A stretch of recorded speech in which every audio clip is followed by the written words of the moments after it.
All right, let's get right into it. We're talking about T.S. Eliot's The Wasteland. And if you know 20th century poetry, you know this is one of the big ones. It's this incredibly influential, kind of puzzling, but deeply atmospheric masterpiece. And for 100 years, pretty much everyone has agreed on what it's about. You know, the way it feels so broken, so fragmented, the sense of total cultural burnout. The go-to interpretation has always been, this is about World War I. This is the poem of a shattered generation. But what if that's not the whole story? What if there's another, bigger ghost haunting these verses? A trauma so huge it was almost invisible, hiding in the poem, in plain sight this whole time. Just look at these numbers for a second. At the very same time Eliot was writing, the 1918 flu pandemic, the so-called Spanish flu, was tearing across the planet. We're talking at least double the deaths of the war, maybe even 5 times as many. It was an absolutely massive catastrophe. So how on earth could something that devastating just disappear from our cultural memory, especially when we remember the war so vividly? Well, this brings us to the fascinating work of scholar Elizabeth Outka, who really digs into this question. Why do we build giant monuments for one kind of mass death, but meet the other with, well, silence? It really comes down to how we as a society process these two completely different kinds of trauma. Think about it. A war feels like a collective struggle, right? A nation coming together. A soldier's death can be framed as a heroic sacrifice, something we build stories and memorials around. But a pandemic? That's a lonely, individual battle fought inside your own body. There's no hero's narrative. Sometimes there's even a weird sense of shame, like getting sick with some kind of personal failing. So war creates these huge public stories. But disease just creates quiet, private tragedies. Now, to see how this silent trauma shows up in the poem, we need a couple of key ideas. The first one is enervation. And this isn't just about feeling a little tired. This is a deep, profound exhaustion, a feeling of being completely drained, physically, mentally, even morally, just totally depleted. Got it? Enervation. And the second idea is delirium. We've all had a little taste of this with a bad fever, right? It's that confused, restless, hallucinatory state where your thoughts just don't connect and reality gets all warped. It's a physical condition that completely messes with your mind. So, enervation and delirium, those are the two lenses we're going to use to reread this poem.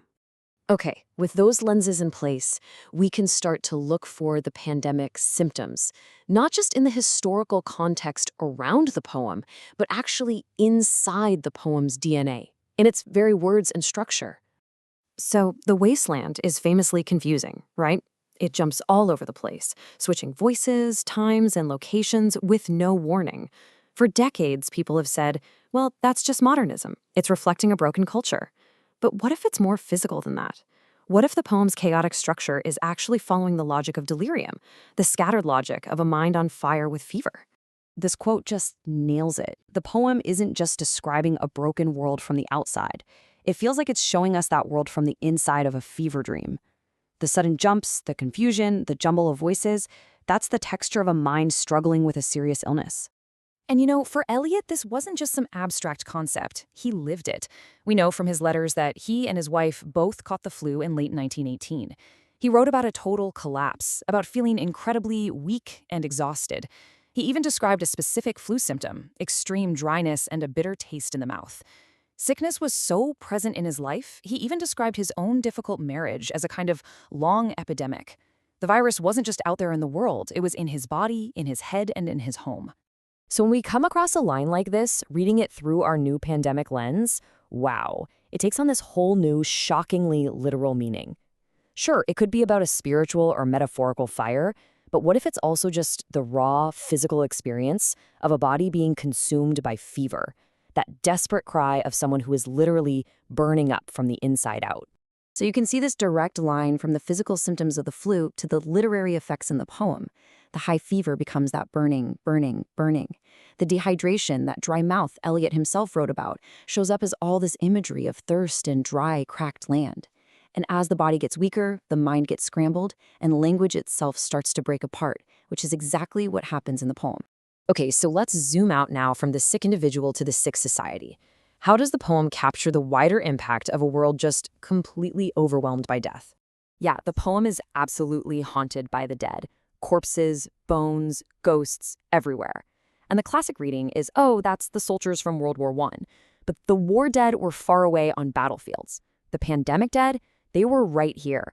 They were in the cities, the houses, the beds next to you. The bodies weren't some abstract idea. They were a grim material reality that just flooded everyday civilian life. And this is the key difference. The war dead had what you might call an absence presence. They were gone, but their memory was kept alive in memorials and stories back home. But the pandemic dead were a material reality. The crisis wasn't happening in some trench hundreds of miles away. It was on your street, where the undertakers were so overwhelmed that bodies were literally piling up. That is the city of ghosts the wasteland is really describing. And what did this city of ghosts sound like? Well, the poem is full of the sound of tolling bells. And that wasn't just some poetic image. In many cities, church bells literally rang nonstop for the dead and dying. It was the constant, unavoidable soundtrack of the pandemic, kind of like how the sound of ambulance sirens became the soundtrack of our own recent crisis. But here's the crazy irony. After all that noise, what came next was a profound silence. The poem also captures the massive cultural amnesia that basically wiped the pandemic from public memory.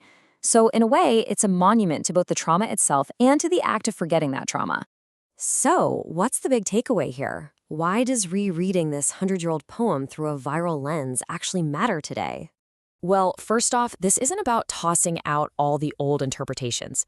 The poem is absolutely still about a crisis of faith, about the anxieties of the modern world, about the war, but this adds a crucial new layer.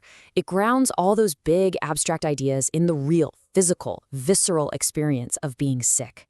It's a powerful reminder that history doesn't just happen to ideas or nations, it happens to human bodies.